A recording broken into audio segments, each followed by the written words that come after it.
ಅಭ್ಯಾಸ ಮಾಡಿದ್ವಿ ಹೌದಾ. ಈಗ ಇವತ್ತಿನ ದಿನ ಇದೇ ಘಟಕಕ್ಕೆ ಸಂಬಂಧಿಸಿದಂತೆ ವಿದ್ಯಾರ್ಥಿಗಳ ಸಂವಾದ ಕಾರ್ಯಕ್ರಮವನ್ನು ನಾವು ನಮ್ಮ ಶಾಲೆಯಲ್ಲಿ ಹಮ್ಮಿಕೊಂಡಿದ್ದೇವೆ.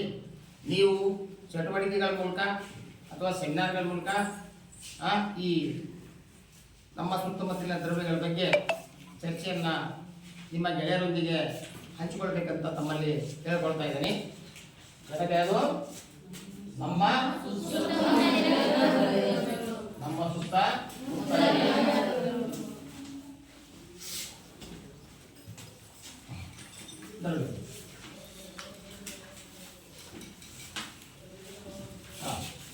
ಈಗ ನಾನು ಒಬ್ಬೊಬ್ಬರನ್ನ ಕರಿತೀನಿ. ದಯವಿಟ್ಟು ಅವ್ರಿಗೆ ಬಂದುಬಿಟ್ಟು ನೀವೇನು ತಿಳ್ಕೊಂಡಿದ್ದೀರಿ ಮತ್ತು ನೀವು ಏನು ನಿಮ್ಮದು ಗೆಳೆಯರ ಜೊತೆಗೆ ಹೇಳಬೇಕು ಅದನ್ನು ಭಯ ಇಲ್ಲದೆ ಧೈರ್ಯವಾಗಿ ಇಲ್ಲಿ ಹೇಳಿ. ಭಯ ಪಡೋಂಥ ಅವಶ್ಯಕತೆ ಇಲ್ಲ. ನಾನು ನಿಮ್ಮ ಜೊತೆಗಿರ್ತೇನೆ. ಏನಾದರೂ ಸ್ವಲ್ಪ ಇದಾಗ್ತಂದ್ರೆ ನಾನು ನಡೆ ಬಂದು ನಿಮಗೆ ಹೇಳ್ತೇನೆ. ಈಗ ಮೊದಲನೇ ವಿದ್ಯಾರ್ಥಿ ನಾಜರೀನ್ ಬಾನು. ದಯವಿಟ್ಟು ಬಾನು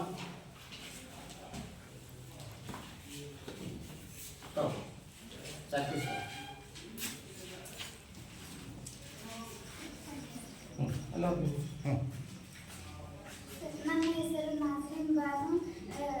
ನಾನು ದ್ರವ್ಯದ ಸ್ಥಿತಿಗಳ ಬಗ್ಗೆ ಹೇಳ್ತೇನೆ. ದ್ರವ್ಯದ ಸ್ಥಿತಿಗಳು 3.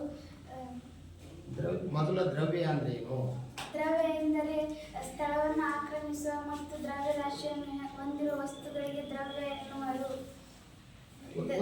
ಉದಾಹರಣೆ ಒಂದು ಪೆನ್ಸಿಲ್. ಇದು ಟೇಬಲ್ ದ್ರವ್ಯವಾಗಿದೆ. ಚೇರು ದ್ರವ್ಯ. ನಮ್ಮ ಸುತ್ತಮುತ್ತಲಿನ ವಸ್ತುಗಳು ದ್ರವ್ಯವಾಗಿದೆ ಮತ್ತು ಚಾಪೀಸ್ ದ್ರವ್ಯವಾಗಿದೆ.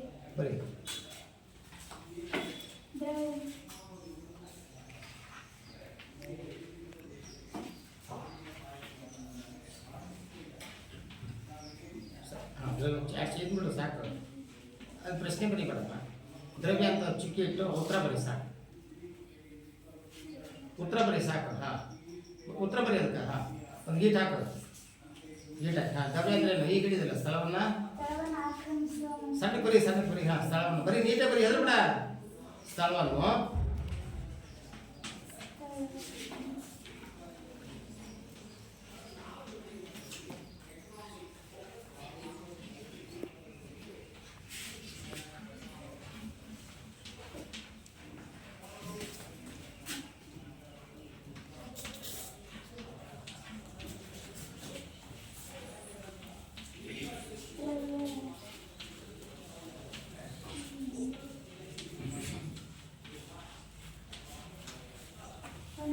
ನಾವು ಚೆನ್ನಾಗಿ ಕೊಡೋದು. ನಾವತ್ತಿಗೆ ಹೊಂದಿರುವ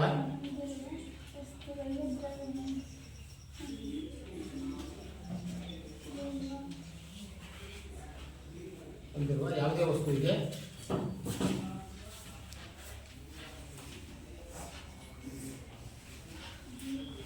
ಯಾವುದೇ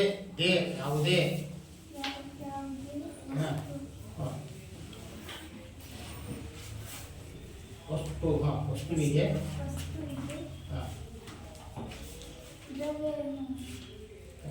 ಈ ಕಡೆ ನೋಡಿ. ಬರೀ ಸಾಕು. ಯಾವುದೋ ವಸ್ತುವಿಗೆ ದ್ರವ್ಯ. ಈಗ ಇನ್ನೊಂದ್ಸಲ ಓದೋದು. ದ್ರವ್ಯ ಅಂದ್ರೆ ಹೇಳಿ ಇನ್ನೊಂದ್ಸಲ ಕೈ ಕಟ್ಬಿಡ.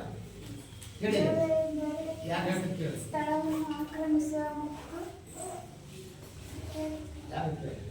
ನೀವು ಹೇಳ್ರಿ. ಮಹೇಶ ಹೇಳಪ್ಪ. ದ್ರವ್ಯ ಅಂದ್ರೆ ಏನು?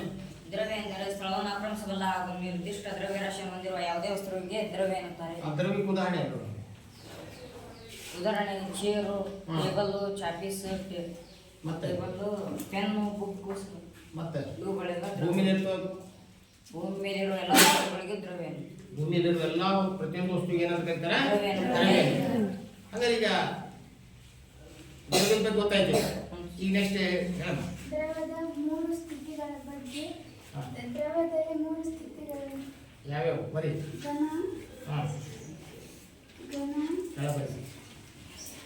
ದ್ರವ, ಅನಿಲ. ಘನ ಎಂದರೆ ಮಂಜುಗಡ್ಡೆ, ದ್ರವ ಎಂದರೆ ನೀರು, ಅನಿಲ ಎಂದರೆ ಉದಾಹರಣೆಗಳು ಮನೆ ಕೇಳೋಣ. ದ್ರವ್ಯದ 3 ಸ್ಥಿತಿಗಳು ಯಾವ ಅಂತ ಕೇಳು, ಹೆದರ್ಬೇಡ. ದ್ರವದ 3 ಸ್ಥಿತಿಗಳಿವೆ. ಹೇಳಪ್ಪ. ಘನ ಸ್ಥಿತಿ, ದ್ರವ ಸ್ಥಿತಿ, ಅನಿಲ ಸ್ಥಿತಿ. ಅದು ಘನ ಸ್ಥಿತಿಗೆ ಉದಾಹರಣೆ ಹೇಳೋಣ. ಮಂಜುಗಡ್ಡೆ ಸರ, ಹಾ. ನೀರು ಸರ, ಹಾ. ಗಾಳಿ. ಆತ ಅವಳು ಹೇಳಿದ. ಮತ್ತೆ ನಿನಗೆ ಘನ ಗಟ್ಟಿಯಾಗಿರೋ ವಸ್ತುಗಳು ಯಾವುವು ನಿನ್ನ ದಿನನಿತ್ಯ ಬಳಸ್ತೀಯ ಅವುಗಳನ್ನ? ಅವು ಯಾವುವು? ಕಲ್ಲು, ಕಲ್ಲು ಸರ, ಹಾ, ಕಟ್ಟಿಗೆ, ಕಟ್ಟಿಗೆ ಸರ, ನೀನು ಬಳಸ್ತೀಯ ಪೆನ್ನು, ಪೆನ್ ಸರ, ಹಾ, ಪೆನ್ಸಿಲ್, ಹಾ, ಟೇಬಲ್, ಆಮೇಲೆ ಇಟ್ಟಿಗೆ, ಗಾಜು, ಪಾತ್ರೆ, ಇವೆಲ್ಲದವಲ್ಲ ಹೇಳಿದ್ದೇನೆ. ಪಾಠ ಮಾಡಿದ್ದೇನೆ. ಅದು ಯಾರು ಸುಮ್ಮನೆ ಇರ್ತಿರಲಿಲ್ಲ. ಮಾತಾಡ್ಬೇಕು, ಹೆಸರುಬಾರ್ದು. ಕೈ ಕಟ್ಟಿ ಹೇಳ್ಬಾರ್ದು. ಹಂಗೆ ನಿಜವಾದ ಕರೆಕ್ಟ್ ಹೇಳು. ಕೈ ಕಟ್ಟಿ ಹೇಳ್ಬೇಡಿ. ನೀನು ಹೇಳಿ.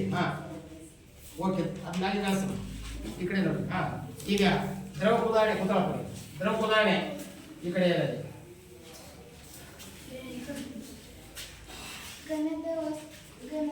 ಘನದ ಕಣಗಳು ಒತ್ತುತ್ತಾಗಿವೆ.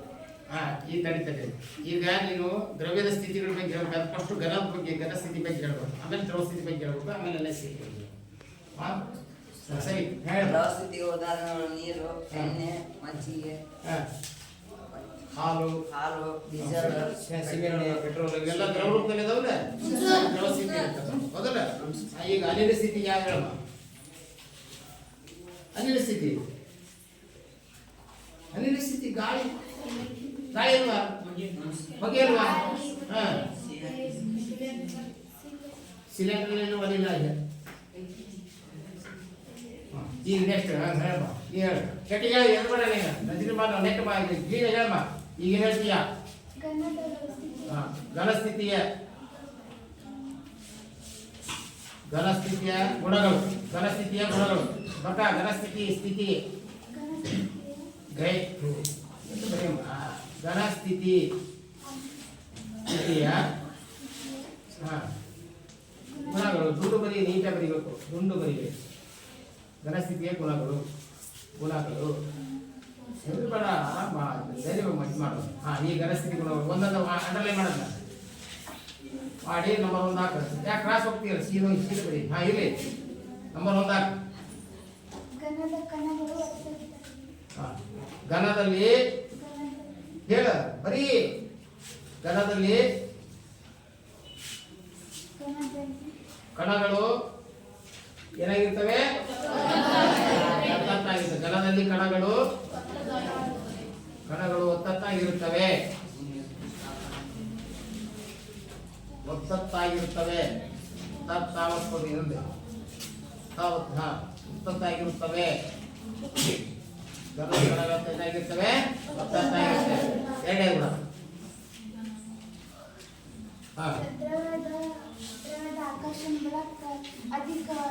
ಘನದಲ್ಲಿ ಕಣಗಳ ಆಕರ್ಷಣ ಬಲ ಅಧಿಕವಾಗಿರುತ್ತದೆ.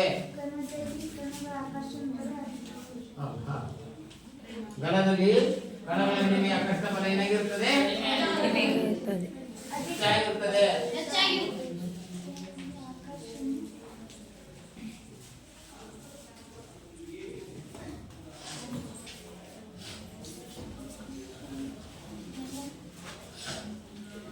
ಬಲ ಅಧಿಕವಾಗಿರುತ್ತದೆ.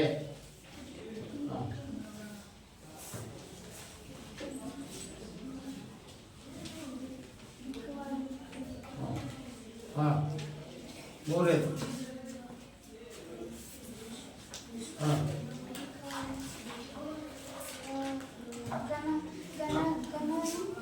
ನಿರ್ದಿಷ್ಟ ಆಕಾರ ಹಾಗೂ ಗಾತ್ರವನ್ನು ಹೊಂದಿರುತ್ತದೆ.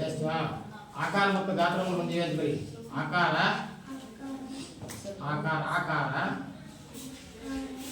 ಗಟ್ಟಿ ಹೇಳ್ಬೇಕು, ಹೆದರ್ಬಾರ್ದು. ಆಕಾರ ಮತ್ತು ಗಾತ್ರವನ್ನು ಹೊಂದಿವೆ. ಗಾತ್ರ ಆಗಲ್ಲ ಮತ್ತು ಗಾತ್ರ ಹೊಂದಿವೆ.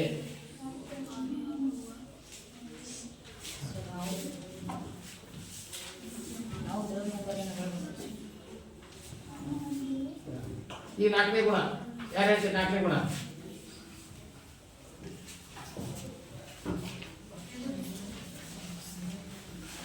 ಘನದಲ್ಲಿ ಸ್ಥಳ ಕಣಗಳ ನಡುವೆ ಅವಕಾಶಗಳಿಲ್ಲ, ಸ್ಥಳಾವಕಾಶ ಇಲ್ಲ ಅಂದ್ರಿ. ಹೇಳಬೇಕಮ್ಮ ಯಾಕೆ ಗಟ್ಟಿಯಾಗಿ ಗಣಗಳು ಹೇಳ ಗಟ್ಟಿಯಾಗಿ ಎದುರುಬೇಡ.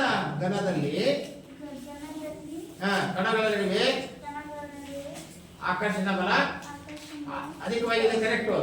ಕಣಗಳ ನಡುವೆ ಸ್ಥಳಾವಕಾಶ ಇರುವುದಿಲ್ಲ. ಬರ್ಕ ಘನದಲ್ಲಿ ಕಣಗಳ ನಡುವೆ ಕಣಗಳ ನಡುವೆ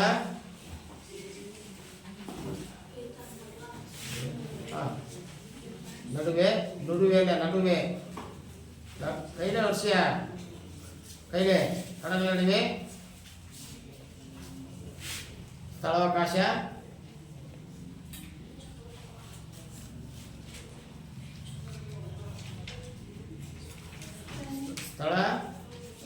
ಸ್ಥಳ ಅವಕಾಶ ಮುಂದೆ ಬರೆಯ ಸ್ವಲ್ಪಿಟ್ಟು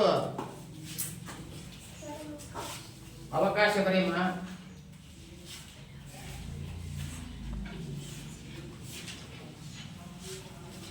ಇರುವುದಿಲ್ಲ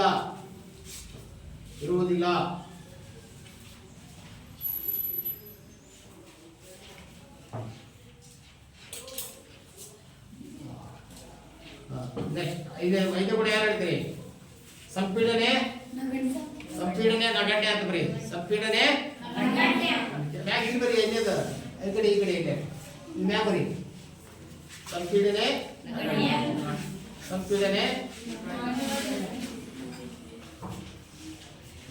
ಪಿ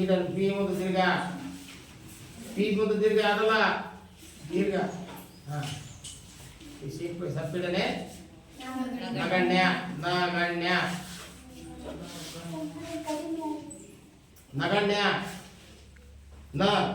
ಗ ನ್ಯ ನ ಬರ್ದ ಯಾಕಾರ ಬರೋದು ನಗಣ್ಯ.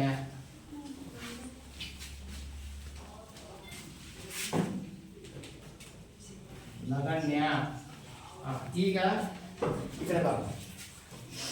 ಈ ವಿದ್ಯಾರ್ಥಿ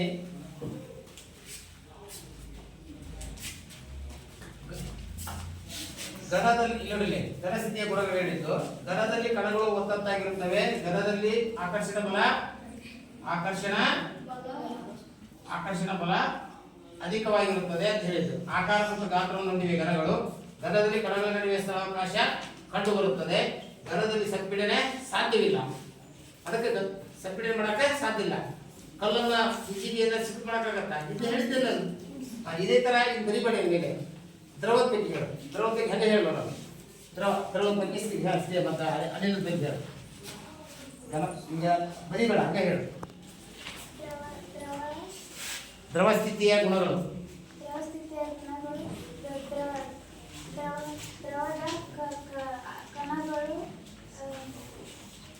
ದ್ರವದ ಕಣಗಳು ಘನಕ್ಕಿಂತ ಬಿಡಿಯಾಗಿರುತ್ತದೆ.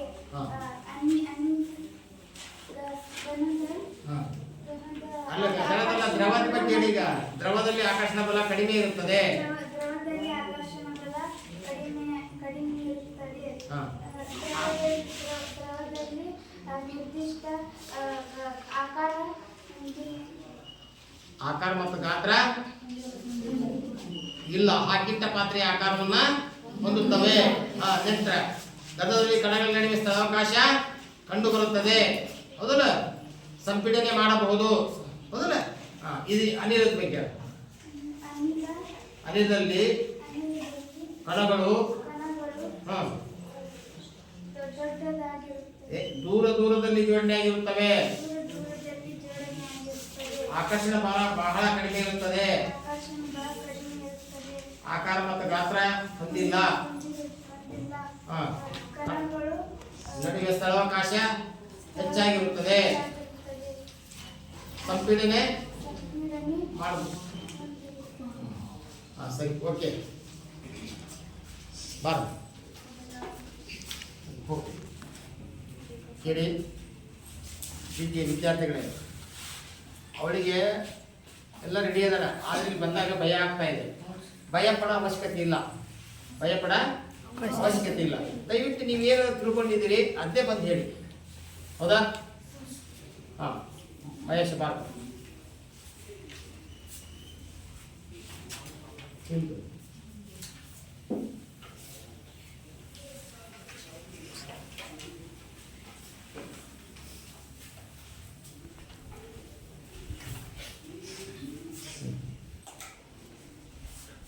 ಭಾರತದಲ್ಲಿರುವ ಫಸ್ಟು ನಿನ್ನ ಹೆಸರು ನನ್ನ ಹೆಸರು ಮಹೇಶ್ ಎಸ್ ನಂದಗಾವಿ. ನಾನು ಶ್ರೀ ಗುರು ಮುರುಗೇಶ್ವರ ಪ್ರೌಢಶಾಲೆಯಲ್ಲಿ 9ನೇ ತರಗತಿಗೆ ಓದುತ್ತಿದ್ದೇನೆ.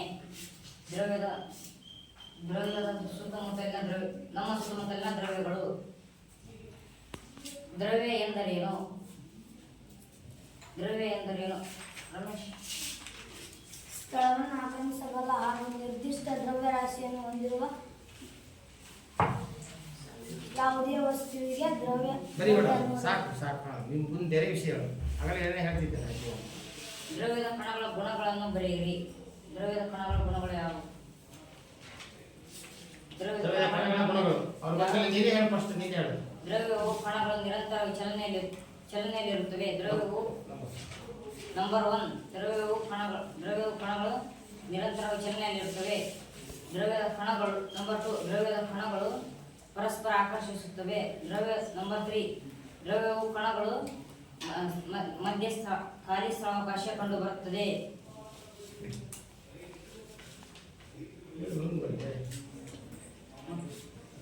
ದ್ರವ್ಯದ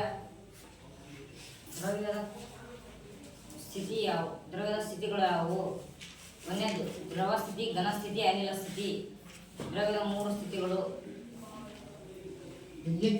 ಆರ್ದ್ರತೆ ಎಂದರೇನು? ನೀರಾವಿಯ ಪ್ರಮಾಣವನ್ನು ಆರ್ದ್ರತೆ ಎಂದು ಕರೆಯುತ್ತಾರೆ. ದ್ರವ್ಯವು ಯಾವುದರಿಂದ ಮಾಡಲ್ಪಟ್ಟಿವೆ? ಭಾರತದ ಪ್ರಾಚೀನ ತತ್ವಜ್ಞಾನ ಪ್ರಕಾರ ದ್ರವ್ಯವು ಯಾವುದರಿಂದ ಮಾಡಲ್ಪಟ್ಟಿವೆ? ಭಾರತದ ಪ್ರಾಚೀನ ತತ್ವಜ್ಞಾನಿಗಳ ಪ್ರಕಾರ ದ್ರವ್ಯವು 5 ಮೂಲ ಧಾತುಗಳಿಂದ ಮಾಡಲ್ಪಟ್ಟಿವೆ.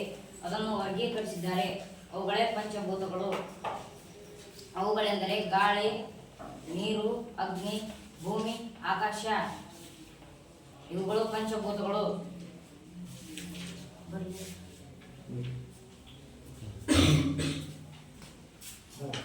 ಮಹೇಶ್ ನನಗಾಗಿ ಕೆಲವು ವಿಚಾರಗಳನ್ನ ನಿಮ್ಮ ಜೊತೆ ಹಂಚಿಕೊಂಡ. ಇವೆಲ್ಲ ನಿಮ್ಗೆ ಗೊತ್ತಿದ್ವಾ? ಈಗ ಸುರೇಶ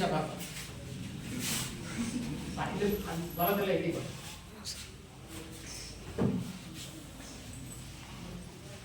ನೀವು ಬಂದು ವಿಷಯ ಏನು ಹೇಳ್ತಾರ ಅಂತ ಅಷ್ಟೇ. ಈಗ ಈ ವಿದ್ಯಾರ್ಥಿ ದ್ರವ್ಯದ ನಮ್ಮ ಸುತ್ತಮುತ್ತ ದ್ರವ್ಯಗಳ ಬಗ್ಗೆ ನೀವೇನು ಬಗ್ಗೆ ಅದು ಸ್ವಲ್ಪ ಹೇಳಿ. ನಮ್ಮ ಸುತ್ತಮುತ್ತಲಿನ ದ್ರವ್ಯಗಳು. ನನ್ನ ಹೆಸರು ಸುರೇಶ್. ನಾನು ಶ್ರೀ ಗುರು ಮುರುಗೇಶ್ವರ ಪ್ರೌಢಶಾಲೆಯಲ್ಲಿ ಓದುತ್ತಿದ್ದೇನೆ. 9ನೇ ತರಗತಿ. ಪ್ರಾಚೀನ ತತ್ವಜ್ಞಾನಿಗಳ ಪ್ರಕಾರ ದ್ರವ್ಯವು ಯಾವುದರಿಂದ ಮಾಡಲ್ಪಟ್ಟಿವೆ? ಉದಾಹರಣೆ: ನೀರು, ಭೂಮಿ, ಆಕಾಶ, ಅಗ್ನಿ, ಗಾಳಿಯಿಂದ ಮಾಡಲ್ಪಟ್ಟಿವೆ. ದ್ರವ್ಯ ಎಂದರೇನು? ಸ್ಥಳವನ್ನು ಆಕ್ರಮಿಸಬಲ್ಲ ಹಾಗೂ ನಿರ್ದಿಷ್ಟ ದ್ರವ್ಯರಾಶಿಯನ್ನು ಹೊಂದಿರುವ ದ್ರವ್ಯರಾಶಿಯನ್ನು ದ್ರವ್ಯ ಎನ್ನುವರು. ನಮ್ಮ ಸುತ್ತಮುತ್ತಲಿನ ವಸ್ತುವನ್ನು ದ್ರವ್ಯ ಎನ್ನುವರು. ಉದಾಹರಣೆ: ಪೆನ್, ಟೇಬಲ್, ಮರ, ಗಿಡ, ಕುರ್ಚೆ, ಚಾಪೀಸ್, ಟೇಬಲ್.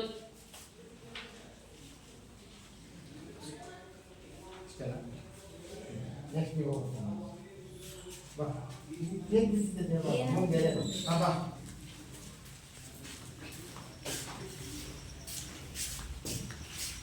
ನನ್ನ ಹೆಸರು ಮನೋಜ್.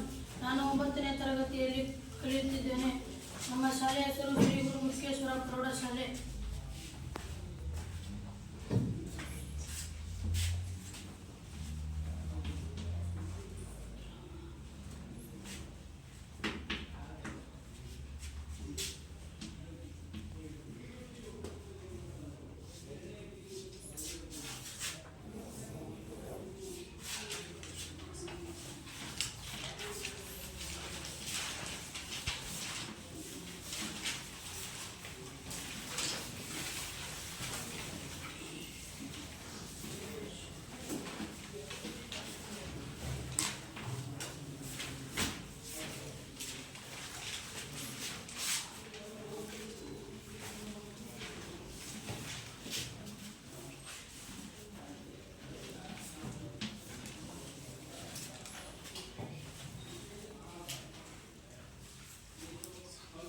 ಆವಿಕರಣ ಅಮೀಕರಣ ಆವಿಕರಣ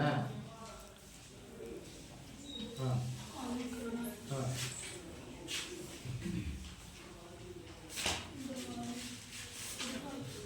ದ್ರವೀಕರಣ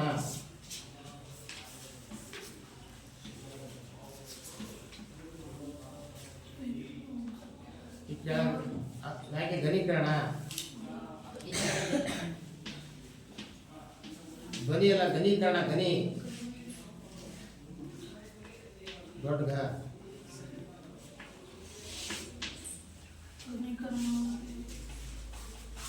ಕೆಳಗಡೆ ಘನೀಕರಣ ರಾತೆಗೆ ದ್ರವಣ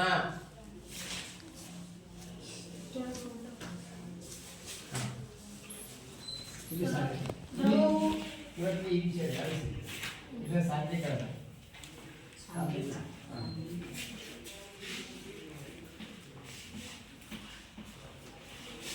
ದ್ರವವು ಘನಕ್ಕೆ ಘನಕರಣ ಎನ್ನುತ್ತಾರೆ. ಘನ ದ್ರವ ಸ್ಥಿತಿಗೆ ದ್ರವಣ ಎನ್ನುತ್ತಾರೆ.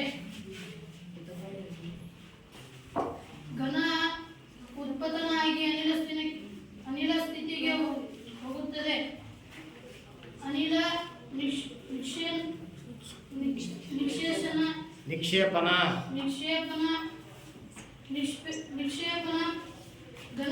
ಘನ ಸ್ಥಿತಿಗೆ ಹೋಗುತ್ತದೆ.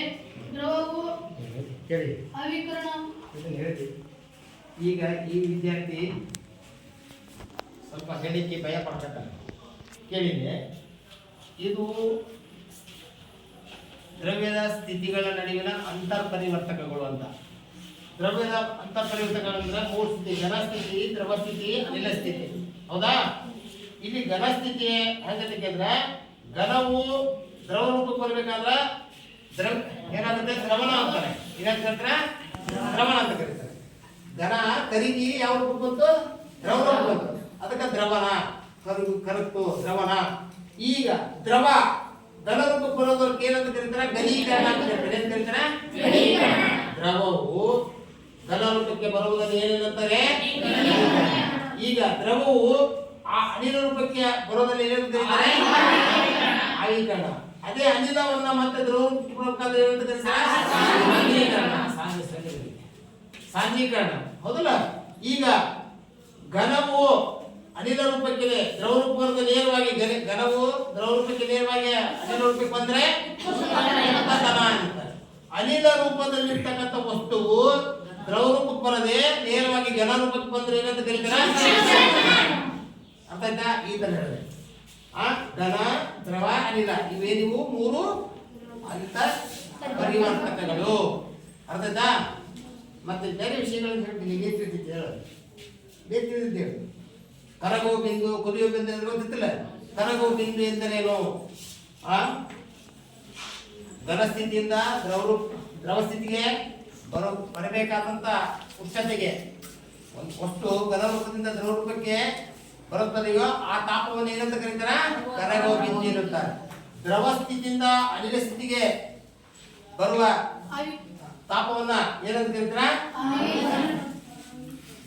ದ್ರವಣ ಬಿಂದು ಎನ್ನುತ್ತಾರೆ.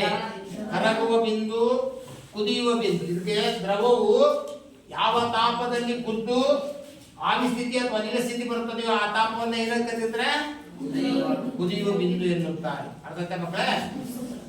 ಹೋಗು. ಈಗ ಮತ್ತೆ ಯಾರು ಹೇಳ್ತಾರೆ? ಬಾಪ ನಾಗರಾಜ್, ಇಲ್ಲಿ ನೋಡ್ರಿ, ನಿಮ್ಗೆ ಏನ್ ತಿಳಿತದೆ ಧೈರ್ಯವಾಗಿ ಬಂದು ಹೇಳ್ರಿ. ನಾನು ಈಗಾಗಲೇ ಹೇಳಿದ್ದೆ. ನಮ್ಮ ನಾಗರಾಜ್ ಬಳಸಿ ಹೇಳ.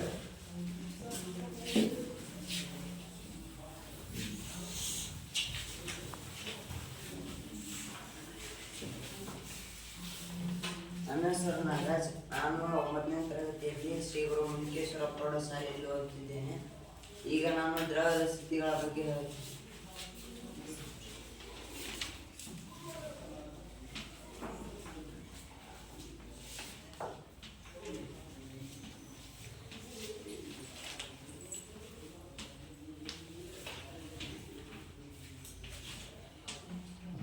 ಹೇಳಿ ಬಾಯಿಗೆ. ದ್ರವ್ಯ ಎಂದರೆ ಸ್ಥಳವನ್ನು ಆಕ್ರಮಿಸಬಲ್ಲ ಹಾಗೂ ಹಾಗೂ ನಿರ್ದಿಷ್ಟ ದ್ರವ್ಯರಾಶಿಯನ್ನು ಹೊಂದಿರುವ ಯಾವುದೇ ವಸ್ತುವಿಗೆ ದ್ರವ್ಯ ಎನ್ನುತ್ತೇವೆ. ಮತ್ತು ನಮಗೆ ಈಗ ಎಲ್ಲ ನಮ್ಮ ಸುತ್ತಮುತ್ತಲಿನ ವಸ್ತುಗಳೇ ದ್ರವ್ಯದಿಂದ ಮಾಡಲ್ಪಟ್ಟಿದೆ ಎಂದು ತತ್ವಜ್ಞಾನಿಗಳು ಕಂಡುಹಿಡಿದಿದ್ದಾರೆ. ಆದ್ದರಿಂದ ನಾವು ಈಗ ದ್ರವ್ಯದ ಸ್ಥಿತಿಗಳನ್ನು ನೋಡುತ್ತೇವೆ.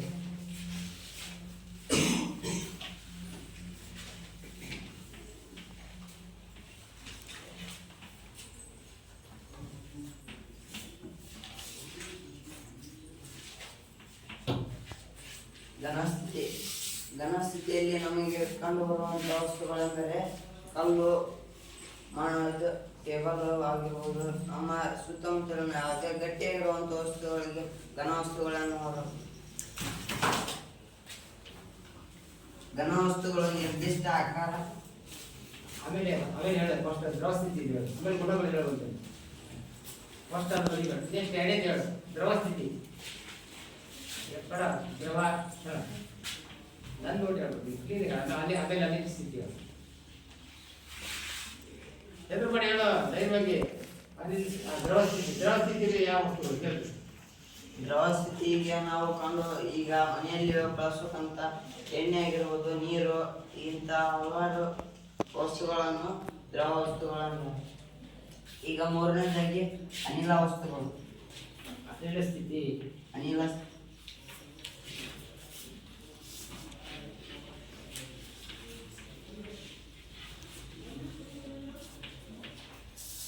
ಸ್ಥಿತಿ ಈಗ ಮನೆಯಲ್ಲಿ ಬಳಸತಕ್ಕಂಥ CNG ಆಗಿರ್ಬೋದು, ಈಗ ಗ್ಯಾಸ್, ಈಗ ನೀರಾವಿ, ಗಾಳಿ, ಈ ಥರ ನಾವು ಅನಿಲ ಸ್ಥಿತಿಯಲ್ಲಿ ಕಾಣುತ್ತೇವೆ.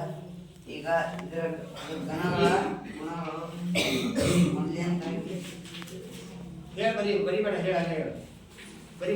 ಘನಗಳು ನಿರ್ದಿಷ್ಟ ಆಕಾರ ಮತ್ತು ವಿಶಿಷ್ಟವಾದ ಗಡಿ ಸುತ್ತಳತೆಯನ್ನು ಹೊಂದಿರುತ್ತವೆ. ಹಾಗೂ ಘನಗಳ ನಡುವೆ ಸ್ಥಳಾವಕಾಶ ಕಡಿಮೆ ಕಂಡುಬರುತ್ತದೆ. ಹಾಗೂ ಗಣಗಳಲ್ಲಿ ಆಕರ್ಷಣ ಬಲ ಕಂಡುಬರುತ್ತದೆ. ಈಗ ಎರಡನೇದಾಗಿ ದ್ರವ ಸ್ಥಿತಿಗಳು. ದ್ರವ ಸ್ಥಿತಿಯಲ್ಲಿ ಖಾಲಿ ಸ್ಥಳಾವಕಾಶಗಳು ಕಂಡುಬರುತ್ತದೆ ಹಾಗೂ ನಿರಂತರವಾಗಿ ಚಲನೆಯಲ್ಲಿರುತ್ತವೆ. ಈಗ ಅನಿಲ ಸ್ಥಿತಿಗಳು. ಅನಿಲ ಸ್ಥಿತಿಯಲ್ಲಿ ಗಾಳಿಯಲ್ಲಿ ನಾವು ಕಡಿಮೆ ಸ್ಥಿತಿ ಕಂಡುಬರುತ್ತೇವೆ. ಅಷ್ಟೇ. ನೆಕ್ಸ್ಟ್ ದೀಪಕ್.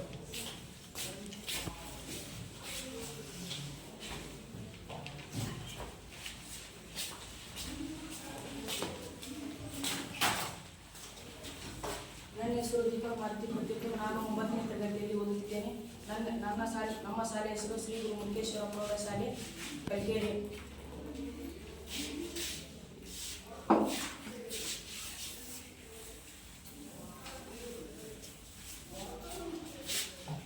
ನಮ್ಮ ಸುತ್ತಮುತ್ತಲಿನ ವಸ್ತುಗಳನ್ನು ಪಟ್ಟಿ ಮಾಡಿದ್ವಿ.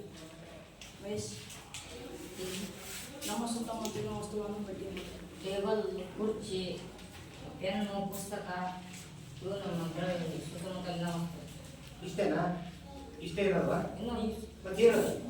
ಕಿಟಕಿ, ಬಾಕ್ಲ, ಪೇಪರ್, ಹಾಳೆ, ಡಸ್ಟ್ಬಿನ್, ನೀರು, ಗಾಳಿ, ಆಕಾಶ, ಬೆಳಕು, ಮಣ್ಣು, ಕಲ್ಲು. ಕಲ್ಲು. ಹಾಂ, ಓಕೆ. ಹಾಂ, ಇದರಲ್ಲಿ ಗಟ್ಟಿಯಾಗಿರೋವು, ನೀರಿನಲ್ಲಿ ಹರಿಯುವಂಥವು, ಕಣ್ಣಿಗೆ ಕಾಣತಕ್ಕಂಥ ಚಲಿಸುವಂಥ ವಸ್ತುಗಳು ಯಾವುವು ಇದ್ದಾವೆ? ಕಣ್ಣಿಗೆ ಕಾಣುವ ಈಗ ಈ ಪಟ್ಟಿ ಮಾಡಿದ್ದಲ್ಲ, ಅವುಗಳನ್ನ ಘನ ವಸ್ತುಗಳು, ದ್ರವ ವಸ್ತುಗಳು ಮತ್ತು ಅನಿಲ ವಸ್ತುಗಳಾಗಿ ವರ್ಗೀಕರಿಸಿ ಅಂತ. ಈಗ ನೀ ಹೇಳಿ, ನಿನಗೆ ತಿಳಿಸಿದ್ಯಾ? ಕುದಿಯುವ ದ್ರವಣ ಬಿಂದು ಎಂದರೇನು? ಕುದಿಯುವ ಬಿಂದು ಎಂದರೆ ಕುದಿಯುವ ಬಿಂದು ಎಂದರೇನು? ಹಾಂ, ಹೇಳ್ತೀವಿ. ಕುದಿಯುವ ಬಿಂದು ಎಂದರೇನು ಹೇಳ. ದ್ರವವು ನಿರ್ದಿಷ್ಟ ತಾಪದಲ್ಲಿ ಕುದಿಯುತ್ತದೆ, ಅದಕ್ಕಾಗಿ ಕುದಿಯುವ ಬಿಂದು ಎನ್ನುವರು. ಈಗ ಕುದಿಯುವ ಬಿಂದು ಏನಂತ? ದ್ರವವು ನಿರ್ದಿಷ್ಟ ತಾಪದಲ್ಲಿ ಏನಾಗುತ್ತದೆ? ಕುದಿಯಲು ಪ್ರಾರಂಭಿಸುತ್ತದೆ. ಈ ತಾಪಕ್ಕೆ ಏನಂತ ಕರೀತಾರ? ಕುದಿಯುವ ಬಿಂದು ಏನಂತ. ನೀರಿನ ಕುದಿಯುವ ಬಿಂದು ಎಷ್ಟು? ನೀರಿನ ಕುದಿಯುವ ಬಿಂದು ಎಷ್ಟು? 100 ಡಿಗ್ರಿ ಸೆಲ್ಸಿಯಸ್. 100 degree Celsius. ಎಷ್ಟು ಡಿಗ್ರಿ ಸೆಲ್ಸಿಯಸ್? ಓಕೆ. ಅದೇ ರೀತಿ ಕರಗುವ ಬಿಂದು. ಕರಗುವ ಬಿಂದು ಎಂದರೇನು ಕೇಳು. ಕರಗುವ ಬಿಂದು ಎಂದರೇನು? ಯಾರು ಹೇಳ್ತೀರಿ? ಕರಗುವ ಬಿಂದು ಎಂದರೇನು? ಘನ ವಸ್ತುವು ಹೇಳಪ್ಪ. ಘನವಸ್ತು ಯಾವ ತಾಪದಲ್ಲಿ ಕರಗಿ ದ್ರವ ಸ್ಥಿತಿಗೆ ಬರುತ್ತದೆ ಆ ಸ್ಥಿತಿಯನ್ನು ಕರಗುವ ಬಿಂದು ಅಂತ. ಘನ ವಸ್ತುವು ಯಾವ ತಾಪದಲ್ಲಿ ಕರಗಿ ದ್ರವ ಸ್ಥಿತಿ ಬರುತ್ತದೆ ಆ ತಾಪದಲ್ಲಿ ಏನಂತ ಕರೀತಾರೆ? ಮಂಜುಗಡ್ಡೆ ಕರಗುವ ದ್ರಾವಣ ಬಿಂದು ಎಷ್ಟು? ಕರಗುವ ಬಿಂದು ಎಷ್ಟು? ದ್ರವಣ ಬಿಂದು ಅಷ್ಟಲ್ಲ. ಕರಗುವ ಬಿಂದು ಎಷ್ಟು? ಮಂಜುಗಡ್ಡೆ ಕರಗುವ ಬಿಂದು ಎಷ್ಟು? 0 ಡಿಗ್ರಿ ಸೆಲ್ಸಿಯಸ್. 0 degree Celsius. ದ್ರವ್ಯ ಎಂದರೇನು? ದ್ರವ್ಯ ಎಂದರೇನು? ಹೇಳಪ್ಪ. ಮತ್ತೆ ಯಾರು ಹೇಳ್ತೀರಿ ಇಲ್ಲಿ? ಹುಡುಗಿಯರೊಳಗ ಹೇಳಮ್ಮ. ಹೇಳಮ್ಮ ಹೇಳು.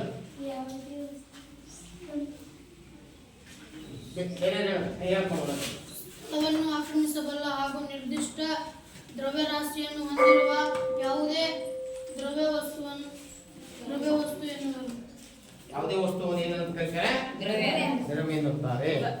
ಉದಾಹರಣೆಗೆ ಚಾಪೀಸ್, ಕಟ್ಟಿಗೆ, ಟೇಬಲ್, ಬುಕ್, ಕಂಪಾಸ್, ಸೀಸು.